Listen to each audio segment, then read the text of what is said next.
দেশের উত্তরাঞ্চলের সব পেট্রোল পাম্প অনির্দিষ্টকালের জন্য বন্ধ রেখেছে রাজশাহী বিভাগের মালিক শ্রমিক ঐক্য পরিষদ। সকাল থেকে সব ধরনের জ্বালানি তেল উত্তোলন ও বিপণন বন্ধ রয়েছে।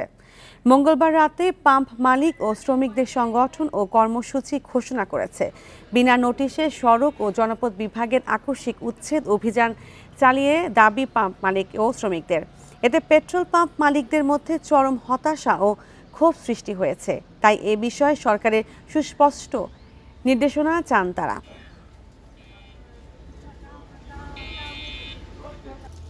এটা একদম ভোগান্তি ছাড়া, চরম ভোগান্তি ছাড়া কিছু না। এই যে আমি আসলাম, আমি তো দেখিনি কিছুই।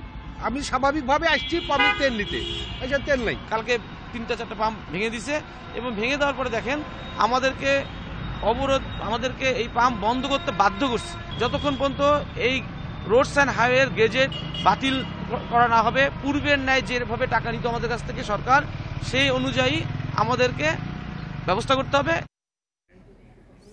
এ বিষয়ে আরও জানাতে রংপুর থেকে জানাবেন সহকর্মী নজরুল ইসলাম। নজরুল ইসলাম, এই বিষয়ে জনপদ বিভাগের কর্তৃপক্ষ কোনো মন্তব্য করেছেন কিনা এবং জনভোগান্তি কতটা?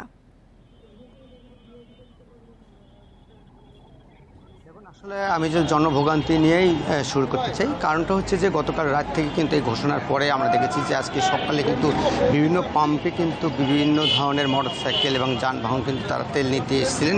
তারা এসে দেখে তেলের পাম্প বন্ধ। এ কারণে কিন্তু তাদের একটা ভোগান্তি এবং জনদুর্ভোগ হচ্ছে। কারণ অনেকে কিন্তু বিভিন্ন জায়গায় যাওয়ার জন্য কিন্তু এই তেলের পাম্প থেকে তারা কিন্তু তেল নিয়ে কিন্তু দূর দূরান্ত যাবে। বিশেষ করে হচ্ছে চাকরিজীবী যারা, তারা কিন্তু বিভিন্ন স্কুল কলেজে কিন্তু তারা এই মোটরসাইকেলে করে কিন্তু যাচ্ছে। তা এই মোটরসাইকেলে যখন এসে তেল পাচ্ছে না, তারা ফিরে যাচ্ছে, তাদের কিন্তু একটা দুর্ভোগ হচ্ছে। আমি আরেকটা বিষয় জানি রেখেছি, সড়ক ও জনপথ বিভাগের যে তথ্য অনুযায়ী তারা বলছেন যে হামিম এবং অনিক নামে দুটি তেলের পাম্পে তারা অভিযান চালায়, অর্থাৎ রাস্তার সাথে থাকার কারণে সেটি কিন্তু অভিযান চালার পরে সেই পাম্পগুলো কিন্তু ঘুরিয়ে দেয়। এই কারণে কিন্তু তারা আজকে কিন্তু রংপুর এবং রাজশাহী বিভাগে তেলের পাম্প বন্ধ এবং উত্তোলন বিপণন বন্ধের ঘোষণা করেন। এই ঘোষণার পরে কিন্তু আমরা দেখেছি যে তেলের পাম্পগুলোতে কিন্তু মোটরসাইকেল এবং বিভিন্ন ধরনের যানবাহন এসে কিন্তু তারা ভিড় জমায় তারা তেল নেওয়ার জন্য, কিন্তু তেল না পেয়ে কিন্তু অনেকে ঘুরে যায় এবং হতাশ হয়ে যায়। এবং তারা বলেন যে হঠাৎ করে এই যে তেলের পাম্প বন্ধ এবং তেল উত্তোলন বন্ধর কারণে কিন্তু দুর্ভোগে হচ্ছে। কারণ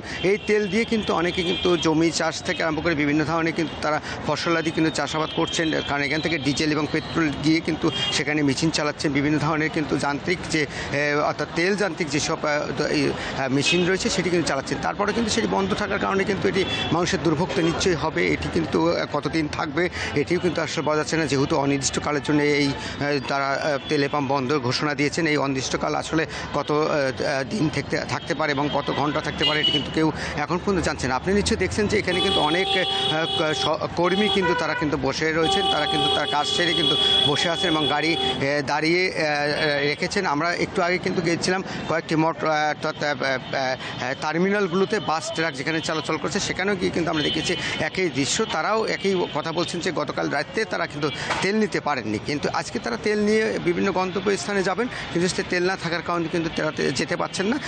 তাদের দাবিটা হচ্ছে হঠাৎ করে যদি সড়ক এবং জনপথ বিভাগ এই ধরনের কোনো অকাঙ্ক্ষিত ঘটনা ঘটে, তাহলে কিন্তু তাদের জন্য ভোগান্তি দুর্ভোগ পোহাতে হচ্ছে। এই আসলে বিষয়গুলো রয়েছে। তবে এই তেলের পাম্প যদি অতি দ্রুত এবং তেল বিপণন কিংবা তেল উত্তোলন যদি চালু না করা হয়, মানুষের কিন্তু দুর্ভোগ আরও পোহাতে হবে এবং ভোগান্তিতে তাদের থাকতে হবে। এটি আসলে এই জনপদ বিভাগ এবং সাধারণ মানুষের কিন্তু দাবি রয়েছে।